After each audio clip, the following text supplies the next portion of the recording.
आज की कहानी एक ऐसी लड़की की होने वाली है जो कि अपने दोस्त का बदला लेने के लिए खतरनाक डार्क फेरी टेल की दुनिया में पहुंच जाती है, वो भी एक एनपीसी के रूप में, जहाँ पे उसके पास ना ही उसकी कोई वैल्यू होती है और ना ही उसके पास कुछ खास शक्तियाँ होती हैं, पर फिर भी वो अपनी जान की बाजी लगा देती है। बट आखिर में क्या होता है, क्या वो अपने दोस्त का बदला ले पाती है या फिर वो वहीं पे खत्म हो जाती है, ये तो आपको पूरी कहानी देखने के बाद ही पता चलेगा।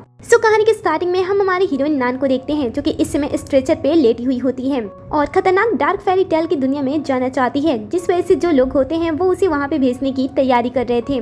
जैसे ही डार्क फेरी टेल का सिस्टम कंप्लीट होता है वैसे ही वो लोग नान को डार्क फेरी टेल की दुनिया में भेज देते हैं एक नई कहानी के रूप में, जिसका नाम द लिटिल मरमेड होता है। हमारी हीरोइन इस खतरनाक जगह पे पहुंच जाती है और वो भी एक मरमेड के रूप में। पहली बार मरमेड के रूप में अपने आप को इस तरीके से देखकर उसे ज्यादा अजीब नहीं लगता है और वो अपने दोस्त के बारे में सोचने लगती है। पता चलता है कि कुछ समय पहले ही उसे अपने लोगों से पता चला था कि उसकी दोस्त एंटरटेनमेंट के लिए इस गेमिंग वर्ल्ड में आई थी, लेकिन यहाँ पे आने के बाद उससे पता चलता है कि ये गेम की दुनिया तो बहुत ही ज्यादा खतरनाक है, क्योंकि इस दुनिया में सिर्फ प्लेयर्स की ही इज्जत होती है और उनकी ही चलती है, लेकिन जो यहाँ पे एनपीसी कैरेक्टर होते हैं, नॉन प्लेइंग कैरेक्टर, उनकी जिंदगी यहाँ पे जहन्नुम की तरह होती है। अब ऐसा क्यों होता है वो तो हमें कहानी में आगे ही पता चलेगा।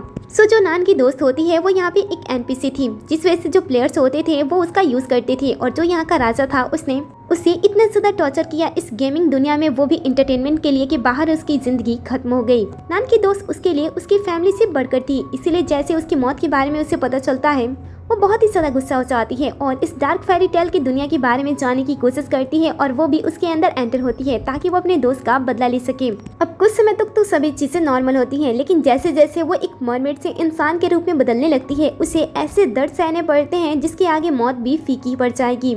अब उसे एक लिटिल फिश से एक इंसानी रूप लेने में बहुत ही ज्यादा दर्द हो रहा होता है, और तभी गेम का सिस्टम उसे बताता है कि कुछ ही देर के अंदर गेम का राजा उसके पास से गुजरने वाला है। उसने ऐसा इसलिए किया होता है क्योंकि वो लिटिल मरमेड को एक चांस देना चाहता था ताकि वो अपने लिए पॉइंट्स कमा सके, क्योंकि इस दुनिया में जिंदा रहने के लिए और यहाँ पे सरवाइव करने के लिए आपको पॉइंट्स कमाने होंगे, और वो पॉइंट्स आपको तब मिलेगा जब आप किसी प्लेयर्स के नजर में आओगे और वो आप में इंटरेस्ट लेना स्टार्ट कर देगा।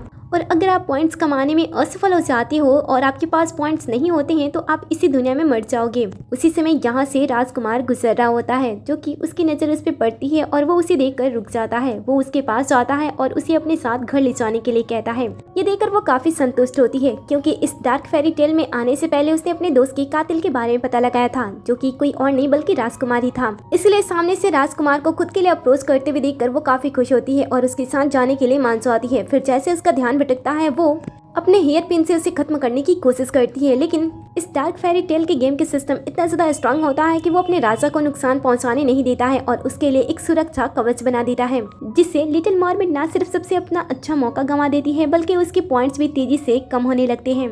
और सिस्टम भी इसकी ऐसी बड़ी गलती की वजह से उसे खत्म करने वाला था, लेकिन तभी अचानक से लिटिल मरमेड के पॉइंट्स बढ़ने लगते हैं, क्योंकि हमारे राजकुमार को लिटिल मरमेड इस इंसिडेंट की वजह से पसंद आने लगी थी। आज तक वो कभी भी ऐसी लड़की से नहीं मिला था जो कि उसे खत्म करने की साहस रखती थी। उसे वो बहुत ही ज्यादा पसंद आने लगती है, इसलिए अपने ऊपर हमला होने के बावजूद भी वो उसे बाहों में उठाता है और घर लेकर जाने लगता है, जिससे लिटिल मरमेड भी समझ जाती है कि वो उसके में इंटरेस्टेड है। इसीलिए वो डिसाइड करती है कि वो प्यार के रास्ते उसे खत्म करने की कोशिश करेगी, जिसके बाद वो उसे अपने बग्गी में बैठाकर महल लेकर जाने लगता है। रास्ते में वो उसे कहता है कि याद रखना, तुम्हारी जिंदगी और तुम्हारी मौत मेरे हाथों में है, इसलिए मैं जो कहूँगा उसे तुम्हें किसी भी हाल में पूरा करना होगा। अगले सीन में हम लिटिल मरमेड को महल में देखते हैं, जहाँ पे बहुत सारे लोग होते हैं। उन्होंने अपने हाथ में काफी सारी कीमती चीजें रखी होती हैं, वो भी उसके स्वागत के लिए। महल में पहुंचने के बाद लिटिल मरमेड को फिर से अपने असिस्टेंट की बातें याद आती हैं, क्योंकि गेम के अंदर आने से पहले उसके असिस्टेंट ने ये भी बताया था कि शहर में से काफी सारे लोग गायब हो रहे हैं। जब उन लोगों की इंक्वायरी की गई तो पता चला किसी न किसी रीजन से वो सभी इस गेम से जुड़े हुए हैं। सूत्रों की माने तो शहर से जितने भी लोग गायब हो रहे हैं उन्हें इस गेम के अंदर कैद करके रखा गया है, इसीलिए आपको अपने दोस्त के कातिलों से बदला लेने के साथ साथ इन सभी लोगों को भी बचाना होगा। मैंने गेम के बारे में और भी चीजें पता लगाया है, जैसे कि इस गेम को खत्म करने के लिए आपको एक टोकन की जरूरत होगी।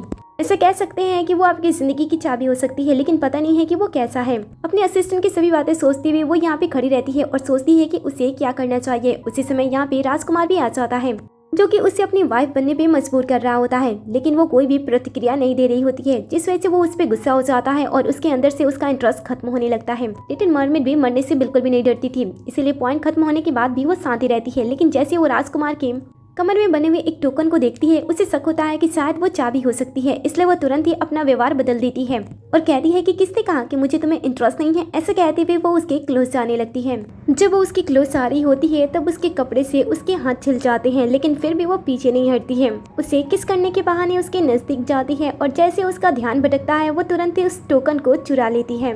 राजकुमार इस चीज से बिल्कुल अनजान होता है और वो उसे और भी ज्यादा पागलों की तरह पसंद करने लगता है, जिस वजह से इसके पॉइंट और भी ज्यादा बढ़ने लगते हैं। अब वो उससे खुद को दूर नहीं रख पा रहा होता है, इसलिए वो डिसाइड करता है कि 7 दिन के अंदर वो उसे शादी कर लेगा।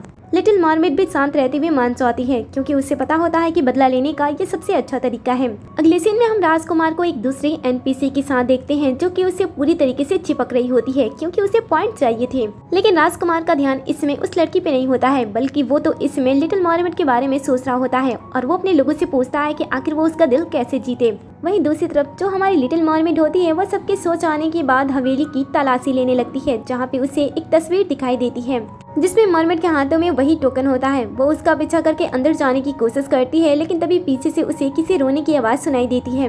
जब वो आगे बढ़कर चेक करती है तो वो एक दूसरी एनपीसी के कैरेक्टर से मिलती है, जो कि वहीं पे बैठकर रो रही थी। ये देखकर वो उसे पूछती है कि तुम यहाँ पे बैठकर क्यों रो रही हो। तब वो लड़की सामने वाली तस्वीर को दिखाते हुए उसे कहती है कि मेरी बहन यहाँ पे आई थी और वो अचानक से गायब हो गई। मैं उसे ढूंढ रही हूँ लेकिन वो मुझे मिल ही नहीं रही है। ये सुनकर लिटिल मरमेड कहती है कि अगर ऐसी बात है तो तुम तस्वीर के पास जाकर उसे चेक क्यों नहीं कर रही हो। तब वो बताती है कि वो रेस्ट्रिक्टेड एरिया है, वहाँ पे वो नहीं जा सकती है। लिटिल मरमेड को भी उसकी बातें सुनकर ऐसा लगता है कि शायद वो भी उसकी दोस्त की तरह यहाँ पे फंस चुकी है, इसलिए वो उसकी मदद करने के लिए उस पेंटिंग के पास जाती है और पेंटिंग में जो टोकन बनी होती है उस पे रखते ही वो पेंटिंग के अंदर गायब हो जाती है। लिटिल मरमेड जैसे उस पेंटिंग के अंदर चली जाती है, उस दूसरी एनपीसी का कैरेक्टर तुरंत ही बदल जाता है। उसके चेहरे पे ऐसे मुस्कान होती है कि जैसे उसने जीत हासिल कर ली। असल में ये जो एनपीसी होती है वो राजकुमार की पर्सनल सेविकाएं में से एक थी, लेकिन जब उसने राजा को लिटिल मरमेड के बारे में सोचते हुए और उसे शादी करने के बारे में सोचा था, तब उसने उसे इस जगह पे फंसा दिया था ताकि वो राजकुमार से शादी कर सके। दूसरी तरफ हम लिटिल मरमेड को देखते हैं, जैसे वो उस छुपी हुई दुनिया में पहुंचती है, वहाँ की हालत देखकर वो और भी ज्यादा घबराने लगती है, क्योंकि यहाँ पे बहुत सारे ऐसे एनपीसी कैरेक्टर होते हैं जिन्हें कांच के बोतल में कैद करके रखा गया होता है, जिसे देखकर वो डरने लगती है और अपनी सेफ्टी के लिए टेबल पे रखी हुई कैंची को उठा लेती है। उसी समय उसे अंदर से किसी की आवाज आती है, जो कि उसे यहाँ से भाग जाने के लिए कह रहा होता है। ये सुनकर वो यहाँ से भागती नहीं है, बल्कि आवाज का पीछा करते हुए वो और भी ज्यादा अंदर जाने लगती है। अंदर जाने पे वो एक लड़की को देखती है जिसे जंजीरों से बांध कर रखा गया होता है और उसके बॉडी पे काफी सारे जख्म होते हैं। वो उसकी ऐसी हालत देखते हुए उसके बारे में पूछती है कि वो कौन है, और फिर वो उसे कहता है कि जिस लड़की ने तुम्हें यहाँ पे अंदर भेजा है उसने तुम्हें धोखा दिया है। ठीक उसी समय जब वो उससे बात कर रही होती है तब पीछे से कुछ नकाबपोश उसके ऊपर हमला करते हैं, लेकिन उस बंधे हुए लड़के की सलाह की वजह से वो आसानी से उनके हमलों से बच जाती है और वो डटकर उस नकाबपोश से सामना करती है। जिसके बाद उसके खत्म होते ही तुरंत यहाँ पे कुछ और नकाबपोश आ जाते हैं, जो कि उसे जान से मारने की कोशिश करते हैं। लेकिन लिटिल फिश इन सब के लिए पहले से ही रेडी होती है। वो उन सभी का डटकर सामना करती है, वो भी अकेले। लिटिल फिश को इतने सारे हथियारों के साथ लड़ते हुए देखकर वो जो बंधा हुआ इंसान होता है वो उसे गाइड करने लगता है और यहाँ से निकलने के रास्ते उसे बताने लगता है। वो तुरंत ही उसकी बातों को फॉलो करती है और इस जगह से निकलने का रास्ता ढूंढ लेती है। वो इंसान उसे जल्द से जल्द यहाँ से चले जाने के लिए कहता है, लेकिन वो यहाँ से अकेली जाती नहीं है, बल्कि उन सभी लोगों को खत्म करती है और बंधे हुए इंसान को आजाद करती है। ये देखकर वो लड़का उससे पूछता है कि तुम यहाँ से पहले चली क्यों नहीं गई थी। तो वो जवाब देती है कि उसे किसी इंसान के एहसान के नीचे दबकर रहना पसंद नहीं है, इसलिए वो उसकी मदद कर रही है। तो वो मुस्कुराते हुए उससे कहता है कि ये सारी चीजें इतनी भी ज्यादा आसान नहीं है। तभी वो उसके ऊपर तलवार तान देती है और उसे पूछती है कि बताओ तुम कौन हो। तो वो लड़का अपने बारे में बताता है कि उसका नाम फू जेंगजी है और मैं एक बेकार असहाय प्रोग्राम हूँ। मेरे अंदर कुछ भी नहीं है। मैं उन लोगों की बातें नहीं मानता हूँ, इसलिए वो लोग मुझे यहाँ पे कैद करके रखते हैं। इस कमरे में और भी कई सारे एनपीसी के कैरेक्टर हैं जो कि मर चुके हैं, लेकिन उनकी खास चीजें अभी भी बोतलों में कैद करके रखी गई है। ये सुनकर वो हैरानी से सभी की तरफ देखने लगती है। वो देखती है कि बोतलों के अंदर किसी न किसी की ऊर्जा भरी हुई है, जो कि अपनी खास चीज यहाँ के राजा को देने के लिए तैयार है, वो भी पॉइंट्स के लिए। ये सब कुछ देखकर लिटिल मरमेड को एहसास होता है कि शायद उसकी फ्रेंड भी यहीं कहीं जीवित हो सकती है, चाहे वो बोतल के ही रूप में क्यों ना हो। वो तुरंत ही इसके बारे में फू जेंगजी से पूछती है। वो अपने दोस्त का नाम लेती है और पूछती है कि क्या तुम उसे पहचानती हो। फू कहता है कि लगता है कि वो लड़की तुम्हारे लिए बहुत ही ज्यादा इम्पोर्टेंट है। लिटिल मरमेड कहती है कि मेरा समय बर्बाद मत करो, बताओ क्या तुम उसे जानती हो। ये सुनकर वो कहता है कि हाँ, वो अभी भी जिंदा है। तुमसे पहले भी यहाँ पे बहुत सारे लोग आ चुके हैं। ये सुनकर लिटिल मरमेड सोचती है कि शायद यहाँ पे लोग आ सकते हैं तो यहाँ से जा भी सकते हैं। वो अपने दोस्त को फिर से देख सकती है और उसे बचा भी सकती है। इसीलिए वो फू से पूछती है कि यहाँ से कैसे निकला जा सकता है और वो अपने दोस्त को कैसे बचा सकती है। फू कहता है कि ये सारी चीजें इतनी भी ज्यादा ईजी नहीं है। तुमसे पहले कई सारे लोग आए, लेकिन आज तक कोई वापस नहीं गया। इस खेल में मरने के चांसेस 100% हैं। और जिंदा रहने की चांसेस 1% से भी कम है। यहाँ पे जितने भी लोग यहाँ से भागने की कोशिश करते हैं वो यहाँ के राजा के द्वारा किसी न किसी चीज में बदल दिए जाते हैं। तुम्हें ऐसा लग रहा होगा कि इस गेम में सेफ रहने के लिए हमें पॉइंट्स कमाने हैं, लेकिन ये सारी चीज चालबाज है। इस गेम में लोगों को ज्यादा से ज्यादा देर तक उलझाने के लिए पॉइंट्स का यूज किया जाता है। जो भी एनपीसी यहाँ पे आते हैं वो पॉइंट्स के पीछे पागल हो जाते हैं और उसे हासिल करने के लिए कुछ भी करने को तैयार होते हैं, लेकिन किसी को भी इस बात का अंदाजा नहीं होता है कि आप पॉइंट्स कमाओ या फिर ना कमाओ, लेकिन अंत में आपको राजकुमार जब वो उब जाएगा तब आपको खत्म ही कर देगा। ये सुनने के बाद लिटिल फिश कुछ भी डिसाइड नहीं कर पा रही होती है कि अब वो क्या करे, क्योंकि उसने सोचा था कि वो पॉइंट्स इकट्ठा करेगी, यहाँ के राजकुमार को खत्म करेगी और सबको आजाद करेगी, लेकिन इससे तो सारी चीजें बहुत ही ज्यादा उलझ चुकी होती है, जिस वजह से वो परेशान हो जाती है और गुस्से में आसपास की सभी कांच की बोतल को तोड़ने लगती है। ये देखकर फू उसके पास आता है और उसे शांत करता है। लिटिल फिश कहती है कि मैं उस राजकुमार से बदला लेना चाहती हूँ और सभी को आजाद करना चाहती हूँ, तो बताओ मुझे यहाँ पे रहकर वो क्या करना होगा जिस वजह से मैं जो चाहती हूँ वो हो जाए।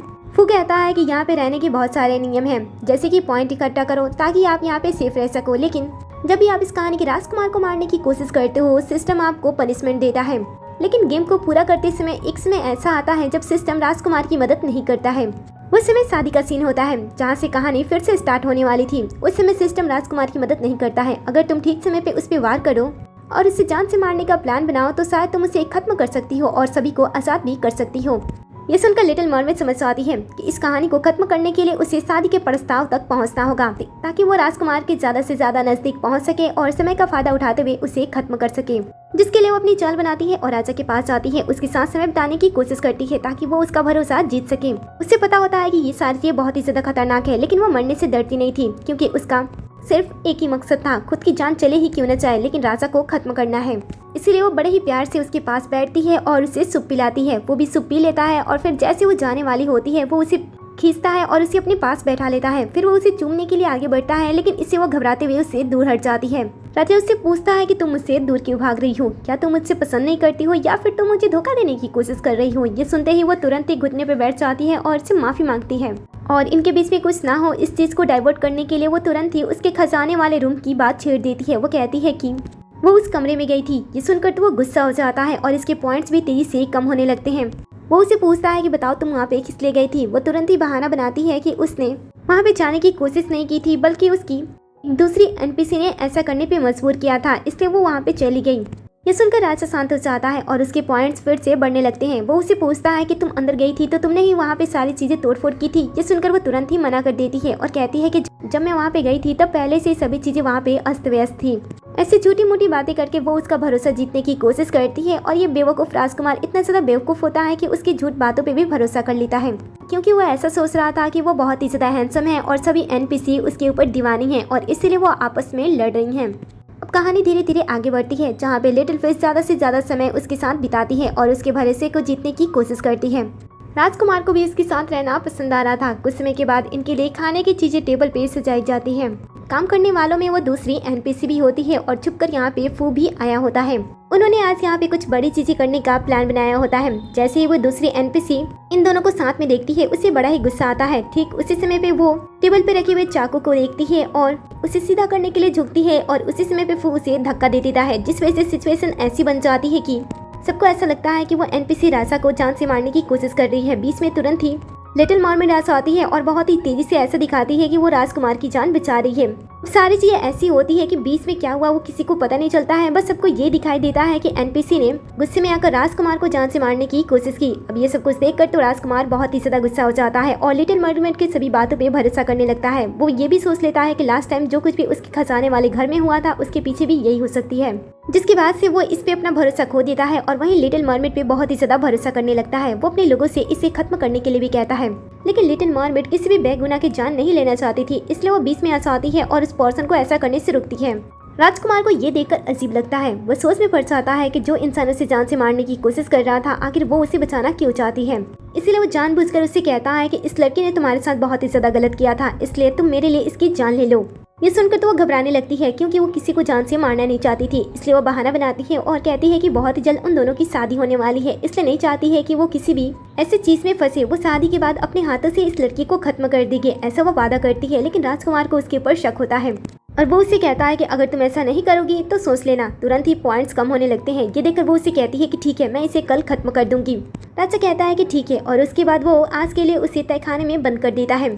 कल का दिन आता है जहाँ पे लिटिल मरमेड एक सैनिक के साथ तहखाने में जाती है। राजकुमार के कहे मुताबिक उस दूसरे एनपीसी को खत्म करने के लिए दरवाजे पे पहुंचने के बाद लिटिल मरमेड बहाने से उस इंसान को कमरे से बाहर भेज देती है और अंदर चली जाती है। कुछ समय के बाद यहाँ पे फू भी आ जाता है, जो कि पहले से ये सब कुछ जानता था। वो अपने साथ कुछ खास तरह की मेडिसिन लाया होता है जिससे वो दूसरी एनपीसी को खिला देता है, जिस वजह से उसकी जान चली जाती है। फिर फूल यहाँ से तुरंत ही निकल जाता है। इसके बाद लिटिल मरमेड उस दूसरे सिपाही को बुलाती है और बताती है कि उसने राजकुमार के कहे अनुसार इस एनपीसी को खत्म कर दिया है। जिसके बाद वो उसे उठाता है और वहाँ से लेकर चला जाता है। तुरंत ही लिटिल मरमेड अपने राजकुमार के पास पहुंचती है और बताती है कि जैसा उसने कहा था वैसा ही उसने कर दिया है। तब ये सुनकर वो बहुत ही ज्यादा इम्प्रेस हो जाता है, जिससे लिटिल मरमेड को और भी ज्यादा पॉइंट्स मिल जाते हैं, जिसे देखकर वो काफी खुश होती है क्योंकि वो अपने जीत के बहुत ही ज्यादा क्लोज आ चुकी थी। और यहीं पे वो अपना अगला चाल भी चल देती है। वो राजकुमार के सामने एक क्यूट सी लड़की बन जाती है और उसे कहती है कि मैं तो तुमसे इतना ज्यादा प्यार करती हूँ कि तुम्हारे लिए किसी को मारने से पहले भी एक बार नहीं सोचती हूँ, लेकिन तुम शायद मुझसे प्यार नहीं करती हो, इसीलिए तो शायद मेरा कोई परिवार ही नहीं है। तुम्हें पता है ना कि बहुत ही जल्द हमारी शादी होने वाली है, लेकिन इस समय पे मैं चाहती हूँ कि मेरा कोई परिवार हो। ऐसे कहते हुए वो वहाँ से चली जाती है क्योंकि उससे पता होता है कि राजकुमार अब उसके अंदर इतना ज्यादा इंटरेस्ट लेने लग गया है कि वो उसके लिए कुछ भी कर सकता है। इसीलिए तो वो उसके दोस्त को फिर से पुनर्जीवित करने के बाद उसकी आंखों के सामने भेज देता है कहानी के तौर पे, क्योंकि कहानी में वो उसकी बहन थी जो कि इकलौती रिश्तेदार थी। जब दोनों बेस्टी एक दूसरे को देखती हैं तब गेम के अकॉर्डिंग प्ले करना स्टार्ट कर देती हैं ताकि इन दोनों के ऊपर किसी को शक ना हो। और जैसे ही यहाँ से काम करने वाले एनपीसी चले जाते हैं वो एक दूसरे से बातें करने लगती हैं, जहाँ पे बेस्टी को लिटिल मरमेड को यहाँ पे देखकर ऐसा लग रहा होता है कि वो किसी लड़के के प्यार में फंस चुकी है और इसलिए वो इस गेम की दुनिया में आई है। लेकिन इससे बात करने से पता चलता है कि ये तो अपनी बेस्टी से इतना ज्यादा प्यार करती थी कि उसकी जान बचाने के लिए और उसका बदला लेने के लिए इस डार्क फेरी टेल में आ चुकी है। ये सुनकर बेस्टी को बुरा लगता है। वो उसे बताती है कि ये जगह बहुत ही ज्यादा खतरनाक है और उसे यहाँ से चले जाना चाहिए, लेकिन लिटिल मरमेड यहाँ से जाने का नाम ही नहीं लेती है। तब वो उसे बताती है कि ठीक है, अगर तुम नहीं जाना चाहती हो तो हम मिलकर उस राजकुमार से अपना बदला लेंगे। जिसके बाद वो एक चुड़ैल के दिए हुए जादुई खंजर के बारे में बताने लगती है जिससे वो जल्द ही पाने वाली थी। तभी लिटिल मरमेड बाहर से किसी के आने की आहट सुनती है और दोनों बेस्टी तुरंत ही बातों को चेंज कर देती है, लेकिन उन्हें पता नहीं होता है कि पहले से राजकुमार को इन दोनों के ऊपर शक हो चुका था। अब राजकुमार इतना भी ज्यादा बेवकूफ थोड़ी ना होता है, वो तो बहुत ही समय से यहाँ पे राज कर रहा था, जिस वजह से उसे सब के बारे में पता था। साथ ही वो इनकी बातें भी सुन चुका होता है और बिना किसी को पता लगे यहाँ से चले जाता है। जिसके बाद लिटिल मरमेड अपने दोस्त की बताया कि जब जगह पे पहुँचती है उस जादुई खंजर को लेने के लिए, तब वो अपनी बेस्टी को देखती है जो कि उसकी आंखों के सामने मरी पड़ी होती है। ये देखकर तो उसकी हालत खराब हो जाती है, उसके पसीने छूटने लगते हैं। अब वो आगे बढ़कर कुछ करे उससे पहले यहाँ पे राजकुमार आ जाता है और कहता है कि ये लड़की मुझे धोखा देना चाहती थी। राजकुमार को इस समय यहाँ पे देखकर वो तुरंत ही अपने इमोशन को चेंज कर देती है और अपने इमोशन पे कंट्रोल करते हुए उसके पास चली जाती है और ऐसा जताने की कोशिश करती है कि जैसे वो यहाँ पे घूमने के लिए आई थी और उसने अपनी बहन की लाश देख ली। राजकुमार भी उसे परखना चाहता था, इस वजह से वो उसके पास से ही अपना खंजर निकालता है और कहता है कि ये लड़की मुझे इस खंजर के थ्रू मारना चाहती थी, इसलिए मैंने उसे पहले ही खत्म कर दिया। वैसे क्या तुम भी मुझे मारना चाहती हो? क्या तुम उसके साथ मिली हुई हो? ऐसा कहते हुए वो उसके हाथों में खंजर सौंप देता है और उसे ऐसे प्रोवोक करता है कि वो उसके ऊपर हमला कर दे। लेकिन लिटिल मरमेड को भी रियल स्टोरी पता होती है, जिस वजह से वो ऐसे सिचुएशन में होने के बावजूद भी रियल स्टोरी दोहराती है और खुद की जान लेने की कोशिश करती है ताकि सब कुछ रियल लगे। और होता भी ऐसा ही है। वो जब अपने आप को खत्म करने की कोशिश करती है तब राजकुमार ही उसकी जान बचाता है, क्योंकि वो उसे और भी ज्यादा पसंद करने लगा था और पॉइंट्स और भी ज्यादा बढ़ जाते हैं, जिससे ये कॉम्प्लिकेटेड सिचुएशन भी आसानी से हैंडल हो जाता है। और अब शादी का दिन आ जाता है। लिटिल मरमेड बहुत ही अच्छे तरीके से रेडी होती है और उसके बाद उसे राजमहल के कक्ष में भेज दिया जाता है शादी के लिए। लेकिन यहाँ के सिचुएशन को देखकर कुछ गड़बड़ लगता है, क्योंकि यहाँ पे दुल्हन को एक बार टाइप के जैसी चीज में बैठा दिया गया होता है जिसके अंदर खून ही खून होता है और उसे बांध कर रखा गया होता है। इसके साथ यहाँ पे एनपीसी के कई सारे कैरेक्टर होते हैं जो कि राजकुमार के स्वागत के लिए खड़े होते हैं और उनके हाथों में अजीब सी चीजें होती हैं। राजकुमार अंदर आता है जो कि बहुत ही ज्यादा खुश होता है, क्योंकि आज वो लिटिल मरमेड से शादी करने के बाद उसके साथ रात बिताने के बाद उसे खत्म करने वाला था। इसीलिए उसे बिल्कुल भी डर नहीं होता है और वो अपने बारे में कई सारे राज अपने मुंह से ही खोल देता है। वो बताता है कि इससे पहले उसने बहुत सारी लड़कियों के साथ शादी किया है, जिसके बाद वो उनके साथ समय बिताता है और उन्हें खा जाता है। बट कई सारे एनपीसी उससे इतना ज्यादा प्यार करते हैं कि मरने के बावजूद भी वो अपनी खास चीज यादगार के तौर पे उससे देकर जाते हैं। ऐसी बातें वो लिटिल मरमेड के साथ शादी के दिन करता है और उसके सामने शो ऑफ करता है। लिटिल मरमेड भी बिल्कुल पिछले एनपीसी की तरह ही वो भी रिएक्ट करती है और वो भी कहती है कि वो उससे बहुत ही ज्यादा प्यार करती है और अगर राजकुमार उसके साथ भी ये सब कुछ करना चाहता है तो वो कर सकता है, जिससे वो तो बहुत ही ज्यादा खुश हो जाता है और लिटिल मरमेड से उसकी बॉडी मांगता है। ये देखकर वो बताती है कि उसकी मछली की शरीर खराब हो रही है, इसलिए वो अपना तेज दिमाग उसे देने के लिए तैयार है। ये सुनकर तो वो और भी ज्यादा खुश हो जाता है और सभी एनपीसी नौकर को यहाँ से भेज देता है, जिसके बाद वो लिटिल मरमेड के क्लोज आने की कोशिश करता है, लेकिन लिटिल मरमेड तुरंत ही उसे अपने आप से धक्का दे देती है और वो नीचे गिर जाता है, जिससे उसे गुस्सा आता है और वो उसे पूछता है कि उसने ऐसा क्यों किया। लिटिल मरमेड कहती है कि क्या तुम्हें लगता है कि अब भी मैं इतनी ज्यादा बेवकूफ हूँ? मैं तो यहाँ पे तुम्हें खत्म करने के लिए आई थी, जिसके लिए मैं काफी समय से नाटक कर रही थी, लेकिन अब मैं इस नाटक से बोर हो चुकी हूँ, मुझे तुम्हें डायरेक्टली खत्म करना है। ऐसी बातें सुनने के बाद भी वो हंसता है और कहता है कि तुम्हारे जैसे लड़कियों के साथ खेलना मुझे बहुत ही ज्यादा पसंद है, और फिर वो तुरंत ही बॉडीगार्ड को बुला देता है।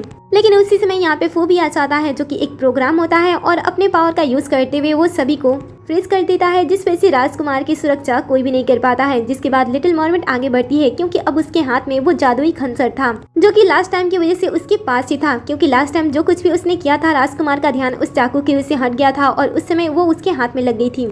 लेकिन राजकुमार अब भी उससे डरता नहीं है, वो जोर जोर से चीखने लगता है और सिस्टम को आदेश देता है और कहता है कि अब वो ये गेम नहीं खेलना चाहता है, जिस वजह से इस राउंड को 1 मिनट के अंदर फिर से रीसेट करने के लिए छोड़ दिया जाता है। अब ये देखकर तो लिटिल मरमेड और फू दोनों ही परेशान हो जाते हैं, क्योंकि उन्हें पता होता है कि अगर ऐसा होगा तो राजकुमार फिर से जिंदा हो सकता है और उनका बदला अधूरा हो सकता है। लेकिन वो लोग डरते नहीं है, क्योंकि उन्होंने पहले इसके बारे में सोच लिया था और वो पहले से ही रेडी थे, क्योंकि उन्हें पहले ही डार्क फेरी टेल के एक सीक्रेट सिस्टम के बारे में पता होता है कि इस गेम का सिस्टम एक साथ 2 एनपीसी को सजा नहीं दे सकता है और उनके बीच में वो कंफ्यूज हो जाता है। इसलिए वो पुरानी एनपीसी को इसमें शामिल करने का फैसला करते हैं, क्योंकि वो दूसरी एनपीसी भी यहाँ पे अपने बहन का बदला लेने के लिए आई थी। उसकी बहन भी यहाँ पे खेलने के लिए आई होती है, लेकिन राजकुमार को चोट पहुंचाने के बाद वो उसे खत्म कर देता है। अब एनपीसी तो वो यहाँ पे बदला लेने के लिए आई होती है, लेकिन राजकुमार को देखकर उससे प्यार हो जाता है, जिसके बाद वो अपने बहन के बदले के बारे में सोचना बंद कर देती है और राजकुमार से प्यार करने लगती है। इसके बाद जो भी राजकुमार के पास आता है वो उसे खत्म करने की कोशिश करती है, इसलिए लिटिल मरमेड उसके पास आती है और उसे बदले के लिए उकसाती है। पहले तो वो डायरेक्टली मना कर देती है, लेकिन क्योंकि उसने उसकी जान बचाई थी इसलिए वो बदले के लिए मान जाती है। इसके साथ जो फू होता है वो राजकुमार के सूप में पहले से ही कोई ऐसी दवा मिला देता है जिस वजह से वो कमजोर हो जाए। अब जब वो इस कंडीशन में पहुंच जाता है तब वो दूसरी एनपीसी आती है और अपनी बहन का बदला लेते हुए राजकुमार के ऊपर हमला करती है और उसे थोड़ी ही देर के अंदर खत्म कर देती है। अब कहानी का मुख्य पात्र ही मारा जा चुका होता है, जिस वजह से कहानी को सभी एनपीसी को चेतावनी देते हुए यहीं पे कहानी खत्म करने का अनाउंसमेंट किया जाता है और सभी को उनकी जगह पे भेजने के लिए कह दिया जाता है, ताकि अगर वो अपने मुख्य जगह पे पहुंच जाते हैं तो वो बच जाएंगे। ये सुनते ही सभी अपने अपने जगह पे भागने लगते हैं। लिटिल मरमेड भी उस दूसरे एनपीसी को लेकर अपनी जगह पे पहुंचती है, लेकिन दूसरी एनपीसी जाने से मना कर देती है। वो कहती है कि राजकुमार के पास रहने से उसने बहुत ही लोगों की जान ली है, जिस वजह से वो खुद को सजा देना चाहती है और वापस नहीं जाना चाहती है। लिटिल मरमेड उससे बहुत ही ज्यादा समझाती है कि वो भी एक विक्टिम है, लेकिन वो उसकी बातें नहीं सुनती है और वो उसी समय से पहले धक्का दे देती है, जिस वजह से वो तो इस गेम से आजाद हो जाती है, लेकिन जो दूसरी एनपीसी होती है वो गेम के साथ ही खत्म हो जाती है। अब कहानी के प्लॉट के अनुसार तो ये सब कुछ यहीं पे खत्म हो जाना चाहिए था, लेकिन जो लिटिल मरमेड होती है वो असल दुनिया में आने से पहले एक दूसरी कहानी में शिफ्ट हो जाती है और कुछ समय वहाँ पे रहने के बाद वापस से अपनी दुनिया में आती है। लेकिन वापस आने के बाद भी वो काफी परेशान होती है। उसे शक होता है कि कहीं राजकुमार किसी दूसरी दुनिया में जीवित तो नहीं है ना, या फिर उसकी जगह पे कोई और खेल रहा था, क्योंकि मुझे वापस आते टाइम वो दूसरी दुनिया क्यों दिखाई दी थी।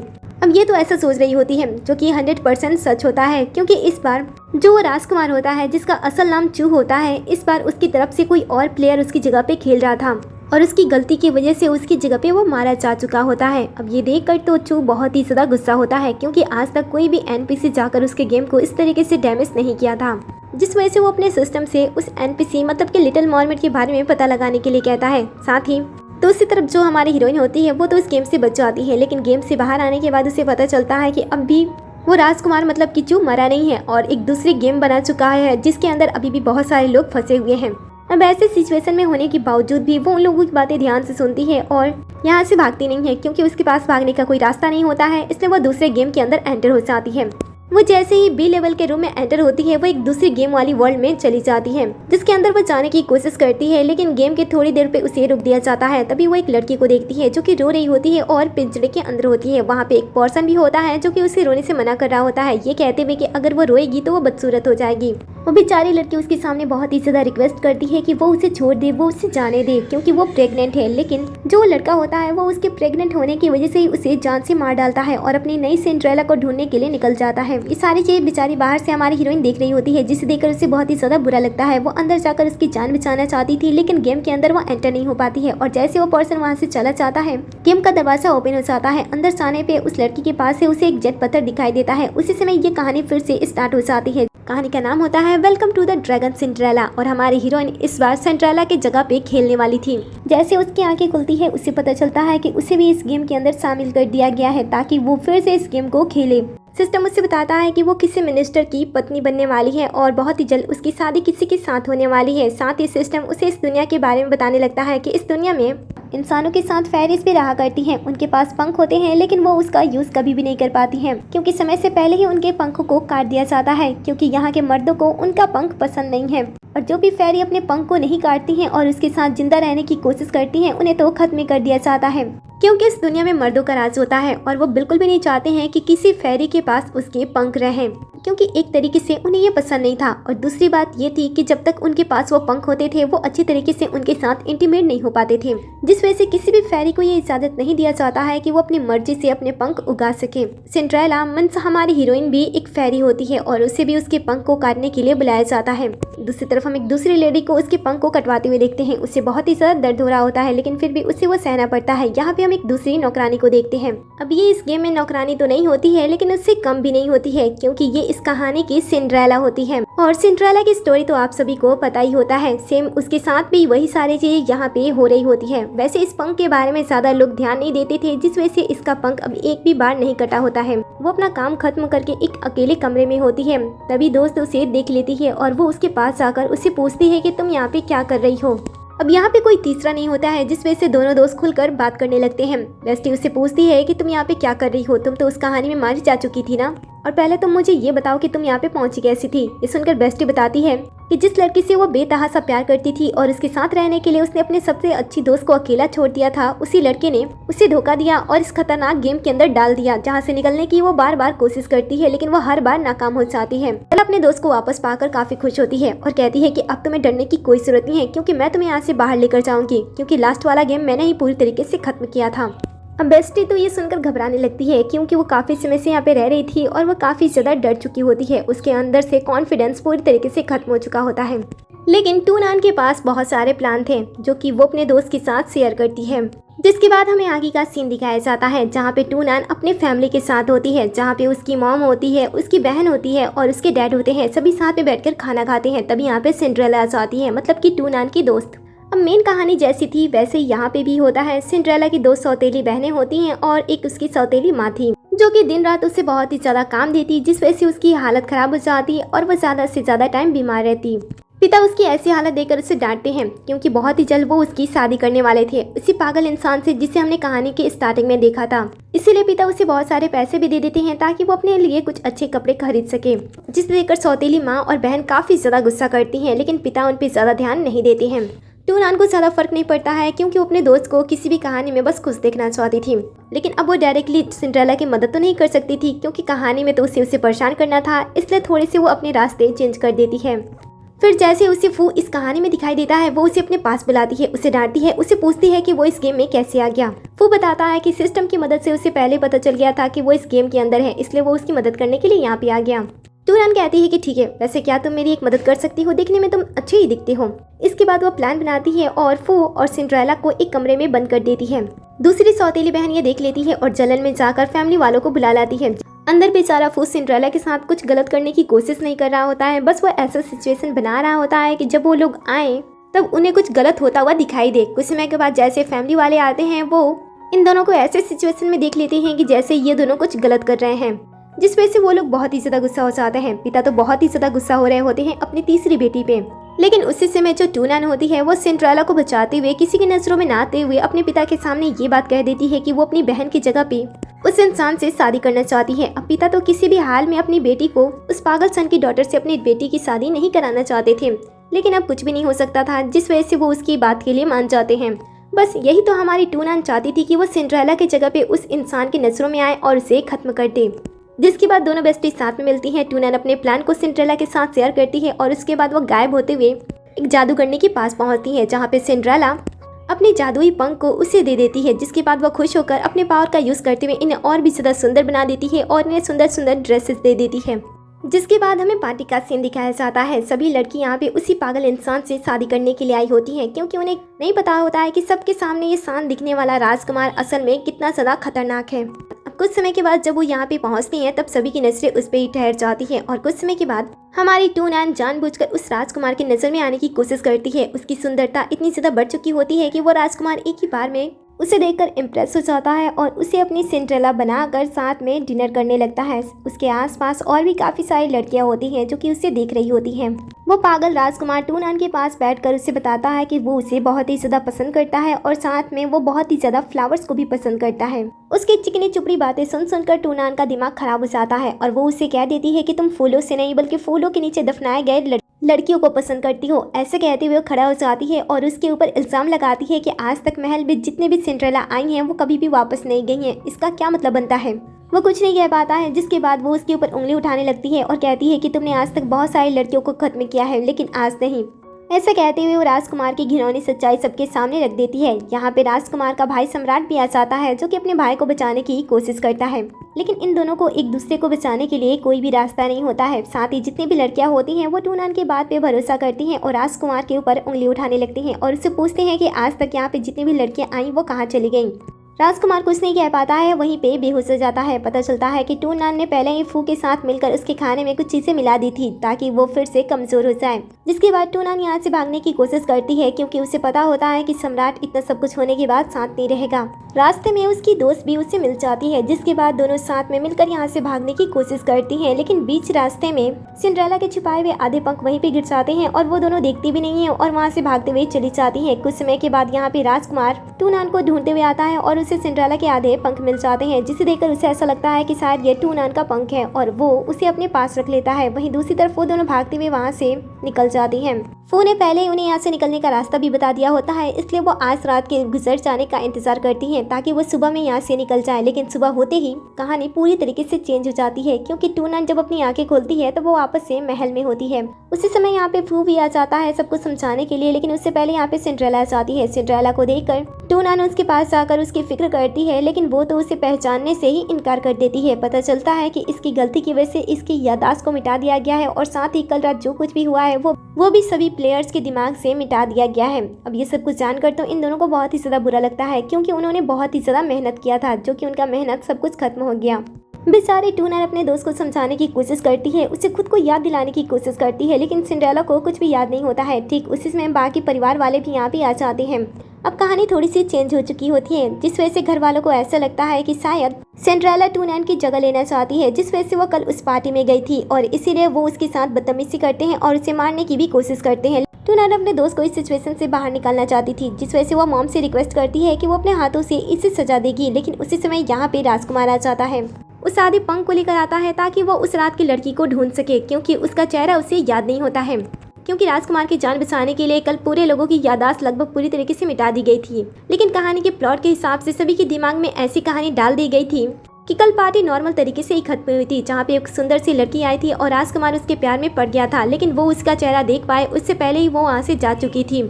लेकिन राजकुमार के हाथ में उसका आधा पंख मिल गया था, जिसके थ्रू वो उसे ढूंढने के लिए यहाँ पे आया है। यहाँ पे पहुँचते ही वो उस पंख से चेक करता है कि ये पंख किसका है। ये देखते ही जो छोटी बहन होती है वो तुरंत ही आगे बढ़ जाती है और खुद को उस लड़की के रूप में इंट्रोड्यूस करने की कोशिश करती है। राजकुमार कहता है कि अगर ऐसी बात है तो ठीक है, जाओ इस पंख को लगा कर आओ।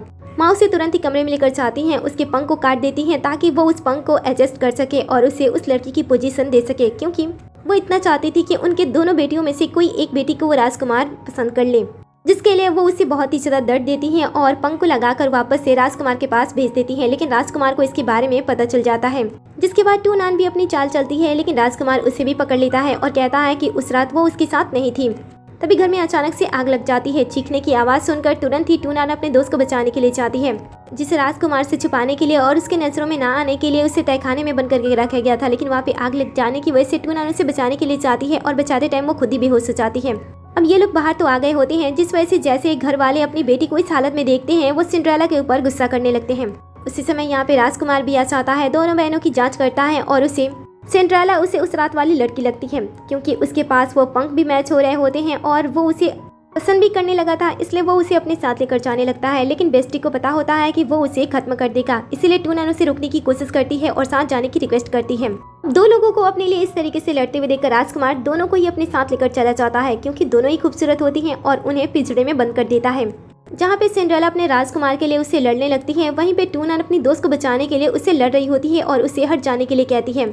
और इन दोनों को लड़ते हुए देखकर राजकुमार को बहुत ही ज्यादा अच्छा लगता है और वो उन दोनों को लड़ते हुए एंजॉय करने लगता है।